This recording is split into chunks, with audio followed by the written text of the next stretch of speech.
Hola estimados, espero que estén muy bien. Hemos llegado al final de nuestra segunda unidad. Esta es nuestra clase 17, donde vamos a hacer un resumen de todo lo que hemos visto en esta unidad 2. Esta unidad que ha sido bastante compleja de función cuadrática. Yo sé que les ha costado comprender que este es un proceso difícil a distancia, así que quiero felicitarlos también por todo el trabajo que han hecho desde su casa. Comenzamos con el objetivo de esta clase, que prácticamente es que recordemos partes de una función cuadrática, del gráfico y la variación de parámetros. Solo vamos a recordar.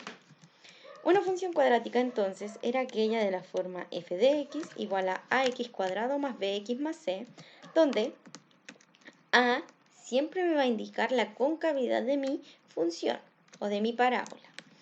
Cuando a es mayor que 0 o positivo, mi parábola será cóncava hacia arriba, y cuando a es menor que 0, mi parábola será cóncava hacia abajo. ¿Qué es lo que es una parábola? Eso es una parábola. Tal como dice ahí, cuando a es mayor que 0 y será cóncava hacia arriba, el vértice va a ser un mínimo, es decir, los bracitos se van a abrir hacia arriba. En cambio, cuando a es menor que 0 y es cóncava hacia abajo, el vértice corresponderá a un máximo y los bracitos se van a abrir hacia abajo. ¿Qué otra cosa revisamos de esta función cuadrática? La intersección con el eje Y. La intersección con el eje Y siempre se dará en el punto 0,c. También vimos la intersección con el eje X, que esta la obtengo al calcular mediante esta fórmula. X es igual a menos b más menos la raíz de b cuadrado menos 4ac dividido por 2a. ¿Por qué más menos? Porque voy a obtener siempre dos soluciones. ¿Qué otra cosa vimos aparte de las intersecciones con los x? Vimos el vértice. Y el vértice se obtiene a través de la siguiente fórmula. Menos b dividido por 2a, menos b cuadrado menos 4ac dividido por 4a. ¿Qué pasa aquí? El vértice corresponde a un punto, ¿ya? A una coordenada. Y por último, el eje de simetría, que era x igual a menos b dividido por 2a. Si ustedes se fijan, el eje de simetría coincide con la primera parte del vértice. Es decir, si yo calculo el vértice, no es necesario que calcule el eje de simetría, sino que solo copio la primera parte.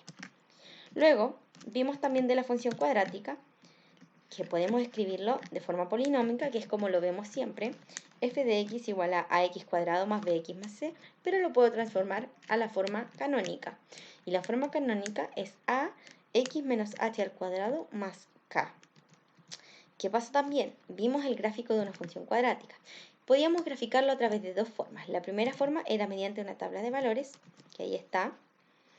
Y la segunda forma era a través de los puntos principales, que son aquellos que vimos al principio. La intersección con el eje Y en el punto 0,c, la intersección con el eje X, que se obtiene a través de la siguiente fórmula. Y yo voy a obtener dos puntos, x,1, x1,0 y x2,0. Y tenemos también el vértice y el eje de simetría.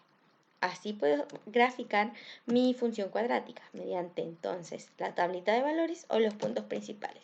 A muchos de ustedes se les hizo más fácil aplicar la tabla de valores, pero ojo porque ahí tienen que ocupar mucho los signos y varios se confundieron en eso.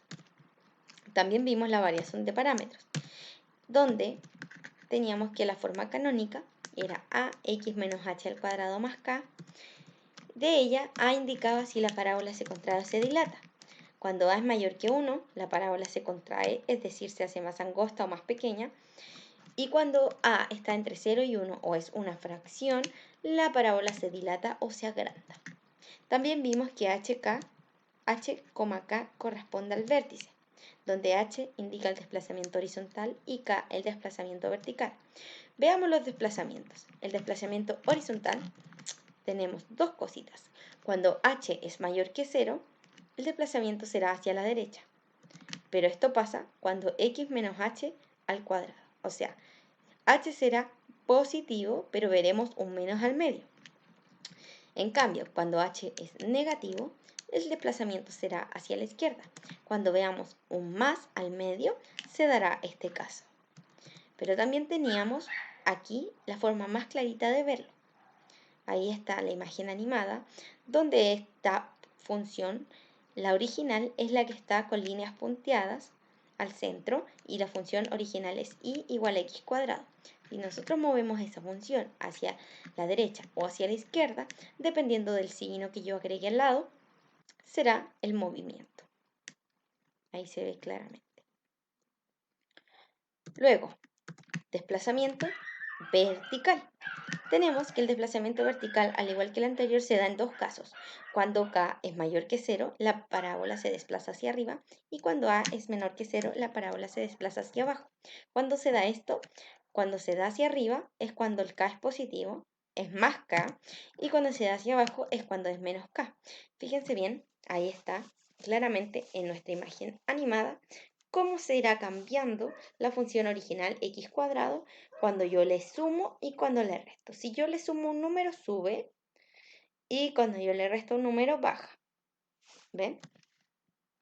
Ahora, también teníamos el desplazamiento combinado, donde el desplazamiento horizontal y vertical se puede dar de la siguiente forma.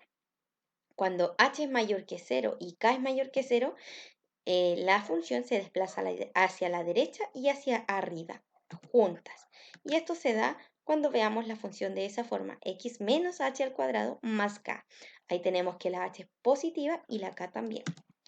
Pero cuando la h es positiva y la k es negativa, se desplaza hacia la derecha y hacia abajo. Y esto lo vemos de la siguiente forma, x menos h al cuadrado menos k. Ahí vemos que la h es positiva, pero la k es negativa.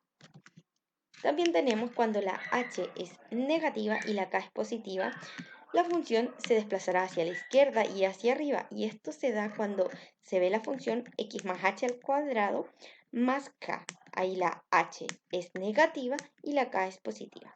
Y tenemos que cuando la h es negativa y la k también es negativa, el desplazamiento será hacia la izquierda y hacia abajo.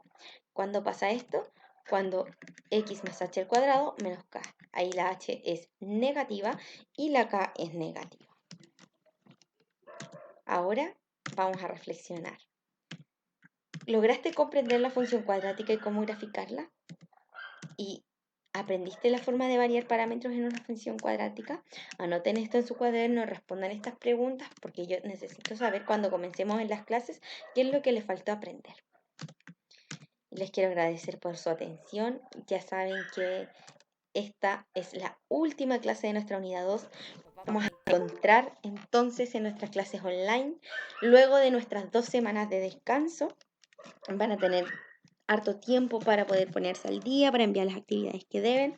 Recuerden que tienen 2 semanas libres desde ahora en adelante y nos vamos a encontrar en nuestras clases online. Ya las voy a poder escuchar, voy a poder interactuar con ustedes, así que eso me tiene muy contenta. Espero que estén muy bien y nos encontramos muy pronto. Gracias.